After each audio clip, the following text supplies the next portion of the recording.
to you in a black way, authentically black.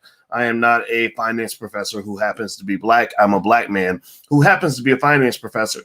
Today, I want to talk about Ebony Magazine. Ebony Magazine just got bought. Give me a yes or no in the chat if you were aware that Ebony Magazine just got purchased. And Ebony was just purchased by a former NBA player by the name of Junior Bridgeman. Now, this purchase is of interest to me because, one, I live in Chicago, and two, I am from Louisville. And that is where Junior Bridgeman played his college days. I grew up as a kid hearing about Junior Bridgeman from my mama, who said, because we were all Louisville Cardinals fans. We love the Louisville Cardinals so much that actually behind my head, if you've ever been paying attention, you'll notice I've got some Louisville stuff on my wall back here. So I'm a big Louisville guy, even long before it was popular to know about Louisville with Breonna Taylor and all that. But here's some of my Louisville apparel. My late grandmother, rest her soul, the first person who ever taught me about economics, loved the Louisville Cardinals so much that this was my inheritance. This was my inheritance. Grandma, you gave me economic intelligence, and you left me some Louisville Cardinals gear, so we good. I didn't want her money because I had money by that time, so I wasn't worried about that. But my grandma left me a lot of her Louisville gear. She had a whole room that was red. This is how much our family was into the Louisville Cardinals. Now, let's talk about Junior Bridgeman for a minute. Junior Bridgeman popped up in the news because he's going to be the buyer of Ebony Magazine. And when I was a kid, my mother used to talk about Junior and would say, when we would watch Louisville games and stuff, she would say, "You want to be smart, just like Junior Bridgeman." And I didn't know what that meant at that time. I don't even think I knew who he was because I was little. But I've heard of the guy through the years. And Junior Bridgeman is a guy that a lot of people in Kentucky are very proud of, around the country, actually. He's had a long storied career, not just in as far as what he did in college and all that, but he also played for the Lakers and the Milwaukee Bucks, I believe. So I imagine it's kind of interesting. He was his brother went to play at UCLA at the same time. I think it was either right around that time or after Kareem Abdul-Jabbar played for UCLA, and then he went to the Lakers. And I know Jabbar played for the Lakers, and then he played for the Bucks, and I know Jabbar played for the Bucks. So I'd be curious to know how connected his career was to Kareem. I don't know enough about the entirety of their career, but I do know a few things. So anyway, so Junior Bridgeman is buying Ebony. And I thought that was interesting because obviously, I know about his sports career. I also know that people have a lot of respect for him as a businessman. I've never done business with him. I've never talked to him. But I like him. I like what he does. I think he's good for the world. And I thought about this, and you guys know I talked about Ebony a lot. I read it. I read on the story, and I thought about it. I meditated on it. I sent a prayer request to white Jesus, black Jesus, and baby Jesus to give me the wisdom to kind of break this down in a way that allows all of us to kind of learn something from this, because I think that there's a lot to learn about about life and economics from the way Ebony Magazine went down. Let me just say this. Ebony Magazine did not have to go down. Ebony Magazine was bought out of bankruptcy. Bridgeman bid on their assets, which I think the winning bid was $14 million. And he was bidding on a dead company that didn't have to die. You go to a funeral and you got some 19-year-old kid and you're like, man, he had his whole life ahead of him, but he didn't think he's going to make it to the age of 22. So he started getting in the street and thugging out. And next thing you know, he's gone. Well, you're like, man, it was too soon. Pookie didn't have to die. He could have lived a long, prosperous life, but he didn't. Well, Ebony Magazine to me was a little bit like Pookie, where Ebony Magazine did not have to die. Ebony Magazine could have survived. Ebony Magazine could have flourished. Ebony Magazine could have went on and done well.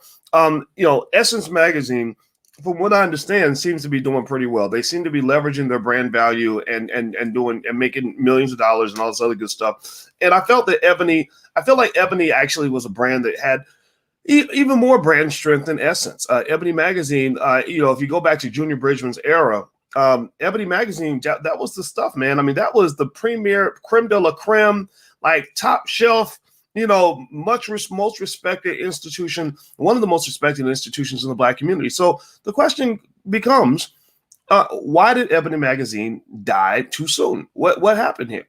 Actually, before I move on with that, do me a favor real quick.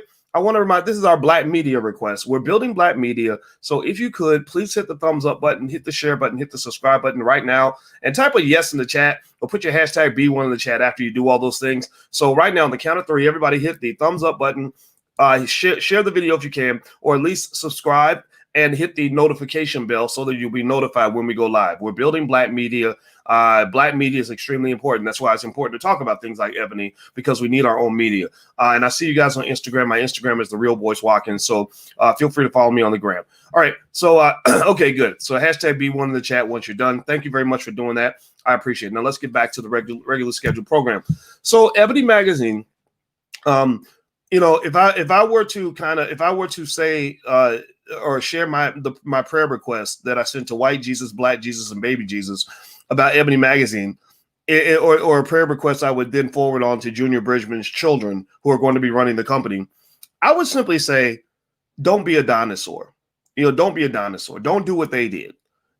That's how I learned growing up. My mama would be like, don't do what he did, because then you'll be hooked on heroin, or my dad would be like, don't do what he did, or you'll be homeless when you're 40 years old, or don't do what he did, or you end up in jail. Well, with Ebony Magazine, I say the same thing. Like, don't do what they did. Don't do what they did. Ebony Magazine was a great company that had tremendous potential. And Ebony Magazine, from what I saw, again, I was in Chicago. I've written articles for Ebony. I know people at Ebony, high-ranking people at Ebony that would come and make secret phone calls to me because they didn't want their bosses to know that they were talking to me about different things. And I felt that Ebony was just a dinosaur.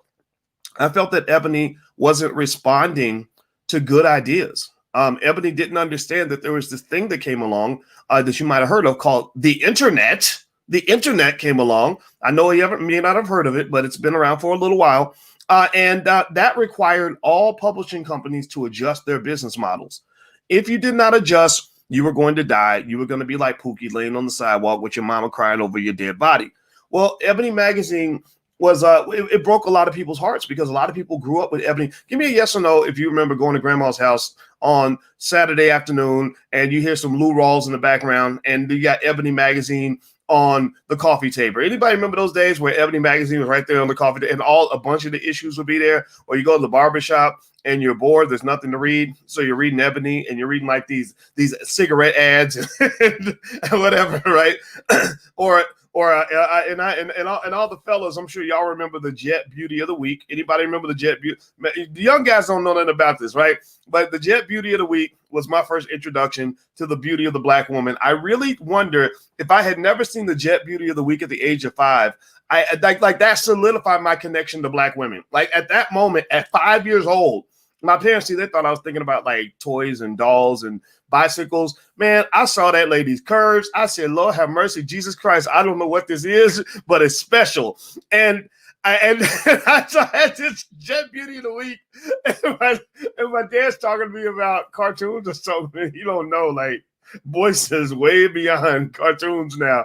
Like, you've opened the Pandora's box, and I've loved Black women's curves ever since. And so, anyway, maybe that wasn't healthy. Maybe that was actually a bad experience. Maybe I don't know, but I don't care. It was wonderful. So Ebony and Jet, and so I mean, they had a special place in our heart, and I think the community was ready to support Ebony through all of its nonsense. The community was like, okay, create something amazing, and we'll back you up. Ebony's been sort of more than a publication. I think people were sad when Ebony got sold. They were sad to see Ebony crumble. And so I would just say my biggest advice to anybody that's affiliated with that brand is don't be a dinosaur. Allow fresh ideas in. Ebony Magazine, in my view, became almost like an aristocracy where you have the Johnson family and they're protective of their power and they're used to making money very easily. They're used to big white companies paying them insane amounts of money to advertise in their magazine. Well, the digital age shifted that. The digital age became the age of the hustler, and they were being out hustled by more innovative outlets that were purely digital that didn't require massive amounts of capital investment in order for them to function. And so as a result, it was very predictable. Ebony went crumbling down. Now, with Junior Bridgeman buying Ebony, Junior's a good businessman. He's I think he owns over 100 Wendy's restaurants or something. And then he became a bottler for Coca-Cola. And I think with this entity, he's letting his children run that. He's about 67. So I'd be curious to know how involved he's trying to be with all of this. He did mention that Ebony represented Black excellence to him growing up. And I agree. I mean, I think for people in his generation, especially, Ebony was the gold standard as far as media. And I still love Ebony. I still think Ebony has potential. I think Ebony, if they bring in the right ideas, can be explosive and extraordinary. I look forward to seeing what they do with the company, and I hope that they can be great again. Like literally, let me see. Like instead of having MAGA, we need to have MEGA. MEGA, make Ebony great again, right? So everybody should get a mega hat, right? We're gonna make Ebony mega, make Ebony great again. That's gonna be our slogan, because I fully support what they're doing, and I really think that if they bring in some good ideas, they can succeed. Just on a personal note with Ebony, actually, before I move on, do me a favor, hit the thumbs up button, hit the share button, hit the subscribe button. Make sure you sign up for the Black Financial Channel. Also, speaking of kids, I love the fact that Junior Bridgeman is bringing his kids into the business. I think that's awesome. I think that's something everybody should look into. But the thing is, your kids have to be ready. Like if you have stupid kids or kids that are sloppy and irresponsible, then you're going to lose all your wealth. In fact, 70% of all wealthy families, did you know this? Give me a yes or no if you knew this. 70% of all wealthy families lose all their wealth within one generation. Did you know that? 70%. 90% lose their wealth within 2 generations. So when you're building this institution called your family, like the Bridgeman family is an institution. They're probably worth $500 million now, whatever. When you're handing stewardship of that institution over to your children, you can't just do it because they're related to you. I don't know. I think what was that story? I don't follow the show, but that story about the guy from Sweetie Pies or whatever, and the poor lady with Sweetie Pies handed her business over to her son or nephew or something, and he's out here doing some old crazy gangster stuff. And next thing you know, the whole empire comes crumbling down. Well, you got to prepare your kids for that early. One thing wealthy people do is they get their kids ready early to take over the family empire or to take the empire to the next level. So a lot of you are planting seeds now and preparing for the future. Well, after you plant those seeds, the biggest seed you plant is going to be in your children in terms of making sure that mentally they are prepared with knowledge, investment, and discipline. That's actually the KID model that we use in our Black Business School for Children, which basically says give them the knowledge on how to maximize wealth. Give them the investment so they have capital that they can actually utilize to achieve their goals. And then discipline means not going out here getting caught up in every stupid little thing that's going to throw them off the track.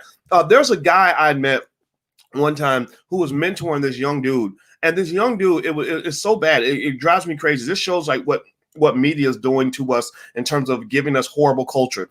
This kid, his father owned like 20 different franchises in the city. He owned all these restaurant franchises. He owned a couple in the airport and everything else.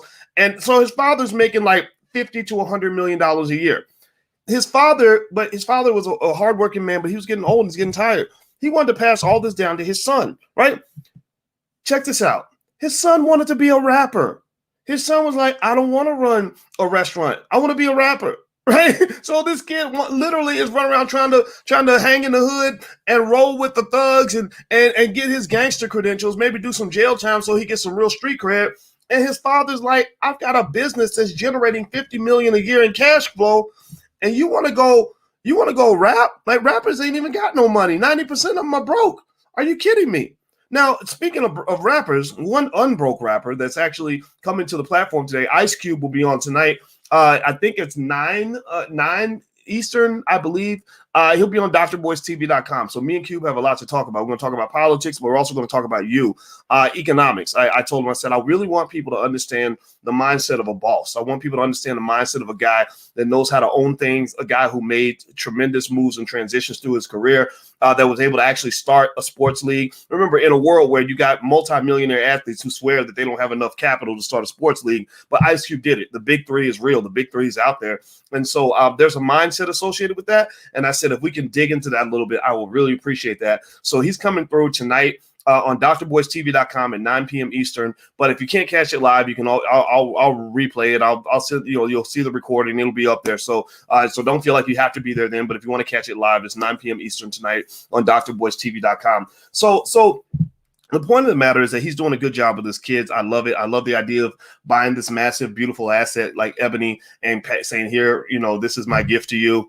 Just run it right. Don't mess it up. And I assume his kids understand that message. And I think that that's really awesome. So if you want to see a model of legacy, a model of wealth building and what that looks like, I think Junior Bridgeman is a guy you can pay attention to. Sure, being an NBA player will open some doors for you, but not every NBA player walks through those doors, right? Shaquille O'Neal walked through those doors. That's why he owns a lot of franchises now. Franchising actually is a great way to make money, from a blueprint without having to come up with a business model and figure out what kind of business you want to go into. Franchising actually has been a pathway to wealth for a lot of people. So actually in the Black Business School, we actually put together a whole curriculum on franchising. It's the fourth program in our Black Money sequence. We have 6 classes in our Black Money sequence. Franchising is number 4, Black Money 104. That's what it's called. So if you go to the URL is theblackfranchiseprogram.com, theblackfranchiseprogram.com. So feel free to go take a look. And also, if you want to teach your kids about wealth, you can go to financialworkbooks.com. We have workbooks and flashcards that are great for kids of almost any age. It's a great gift for Christmas. So feel free to go to financialworkbooks.com. I don't know if the order will get there by Christmas, though, because we're kind of close to the day. But either way, though, if you learn how to make money, then every day can be Christmas. So I encourage you to teach your kids about how to make money. So my final thought on Ebony and Junior Bridgeman is I'm really happy for him. Do I know if $14 million is a good or bad price to pay for Ebony and the right to their assets?